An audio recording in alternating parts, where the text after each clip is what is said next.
kanu rafiya teta duba tindebiu eti bubna kasu amma bele tonu eti bubna kasu Hallelu aleli kajarati sutademu Hallelu aleli kajarati sutademu Maraka bubunda Hallelu akal mangumbura Hallelu ishojole Kenya Hallelu ulama zanum Kenya Hallelu shanayana Kenya Hallelu kabamana keti Hallelu hina jerin kabi Hallelu jabana maketi Hallelu hina jerin kabi Hallelu ishojole Kenya Hallelu watululu Hallelu hina vele male Hallelu latuna baoda Hallelu hina genye male Hallelu gara kusigu Hallelu opandal dede Hallelu ya bilanka dede Hallelu adubu tunjirti Hallelu yo bilanka dede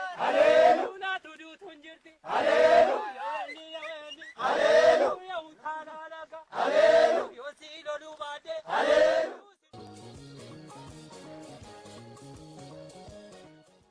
Gare qabsaa'ota waraana bilisummaa Oromoo marii keenya eegaluudhaaf egaa akkuma beekamu jalqaba bara haaraa 2011 kanarraa eegalee warraaqsi Afrikaa kaabaa fi giddugala bahaa keessatti uummatootaan ka'ee abbootii irree aangoo irraa darbaa jira. Gariin isaanii irratti ammayyuu gaggeeffamaa jira. Haalli kun Itoophiyaa keessatti yookaan immoo uummattoota Itoophiyaa keessa jiraniif ergaa maalii dabarsa jettanii yaaddu? Kanarratti yaada qabdan daawwattoota keenyaaf bal'inaan akka ibsu barbaadna. Milkii irraa eegalla. Akkuma beekamu yeroo ammaa kana mootummaan wayyaanee isa kana sodaachuudhaan uummata hidhaa jira jechuudha. Adda durummaadhaan keessumaa dargaggoota Oromoo mana barumsaa keessaa hidhaa jira jechuudha. Kunis sodaa sanarraa kan ka'edha jechuudha. Barree 2011 kana keessa bara jijjiirama dargaggoonni jijjiirama hawwanii dhufan mootummoonni abbootii irreedhaa kun yeroo dheeraa aangoo irratti cichanii turuudhaan sirna bicuu ijaaranii aangoo irra wal tursuudhaaf dantaa walii eeguudhaaf kan turedha. Yeroo kanatti gaa dargaggoonni jijjiirama haaraa kan hawwan ka'aniiru jechaadha. Kunis akkuma amma dubbatamee gara kaaba Afrikaa kanarraa jalqabee ardiiwwan Eeshiyaa keessa giddu galeessa bahaa kana naannee gadi deemaa jira jechuudha.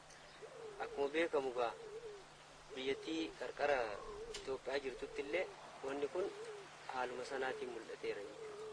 Amma yeroo kana keessatti mootummaan Itoophiyaa kun mootummoota abbootii irree ta'an kana keessaa inninis isa duraati waan ta'eef uummattoota Oromoo fi Itoophiyaa keessa jiraatan kana keessatti tarkaanfiiwwan garaagaraa sodaa kanarraa kan ka'e fudhachaatiin jira jechuudha. Inni kunis uummattoota adda addaan baasee rukutuudhaaf yaadni isaanii akka waan ijoo kana waan addunyaan irra jirtu kana kan dhageenyeef afaan faajjessuuf gara kaaniin humnaan gara kaaniin immoo tooftaa adda addaa baasee itti deemaa jira jechuudha.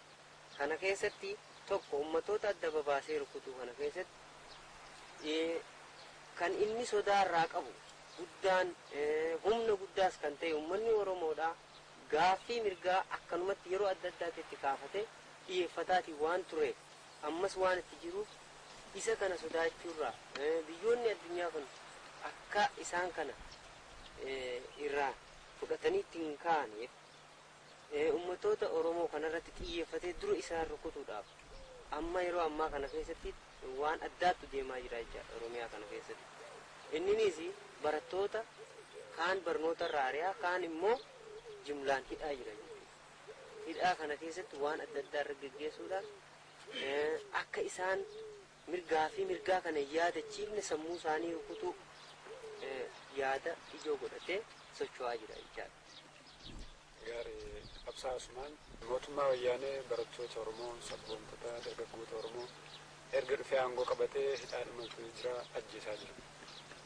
Yeroo ammaa kana immoo dhiyeenya kanaa kaasee duulli hidhaaf ajjechaa kun bifa adda ta'een bal'inaan dhaabbattoota barnootaa olaanoo guutummaa Oromiyaa keessa jiran Oromiyaa ala jiran irrattis bal'inaan banee jira.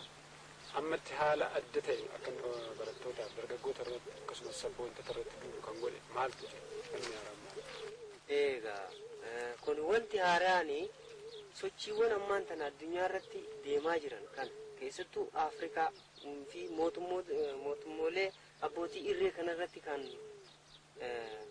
kaa'e kanaatu sodaa guddaatti uume jechaadha.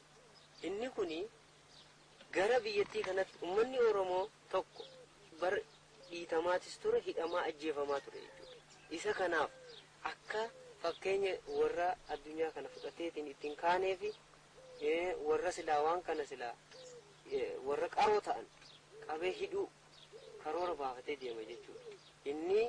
Wanti inni sodaatu aangoo isaa waan irraa buusuudhaaf deeman sochiin ammaa kun waan biyyattii keessa galee waan adda addaa mul'isaa jiruuf kanaafidha jechuudha.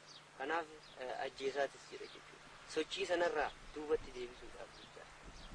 Gaarii qabsaa milkii kanarratti waan dabaltu yoo qabaatu.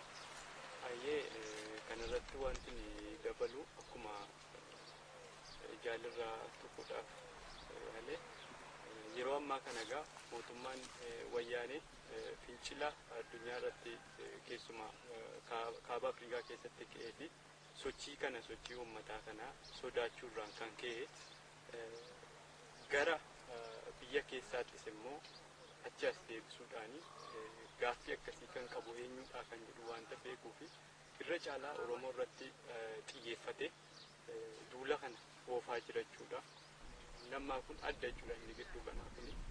Oromoo barattoota Oromoo qofaas immoo miti jechuudha kun qotee bultoota Oromoos daldaltoota Oromoos bifa adda addaatiin tooftaa adda addaatiin shira adda addaatiin Finfinnee keessaa baazaarama fakkeenyaaf iddoo isaanii immoo manoota kondominiyeemii jedhee Finfinnee keessatti manneetii adda addaa ijaaree miseensota isaatii fi ijaaree itti galchaa jira jechuudha. Inni kun maanni gara fuula duraatti Finfinnee keessatti filannoon yoo gaggeeffame illee miseensotumti wayyaanee akka isaan aangootti ba'an gochuudhaaf kan inni shiraa jiru akka tartiibootti jechuudha. Gama barattootaatiinis yoo achi as deebinee ilaalle keessumaa barattoota Oromoo yuunivarsiitii adda addaa keessa barataa jiranii tooftaa adda addaatiin ajjeesaa jira, hidhaa jira. Mana barnootaa bakka hundumaatti babal'atee kan adeemaa jirudha. Inni kunis tikoota isaa keessa bobbaasuudhaani dursee namoota rukutamuu qaban, qabamuu qaban sila xiyyeeffatee irratti mari'atee adda baafateetu waa uuma jechuudha. Barattoota sabaaf sablammoota adda addaa achi keessa jiraniitii wajjin tooftaadhaan walitti naquudha jechuudha. Miseensota isaa sana wayii jedhu gaafa wanti sun ka'u barattoota qabamuu qaban hokkara uumamu sanaan wayyaanimti mataan isaa hokkara sana uumee barattoota gidduutti barattoota qabamuu qaban ajjeefamuu qaban sanaan adamsee qabaa jechuudha.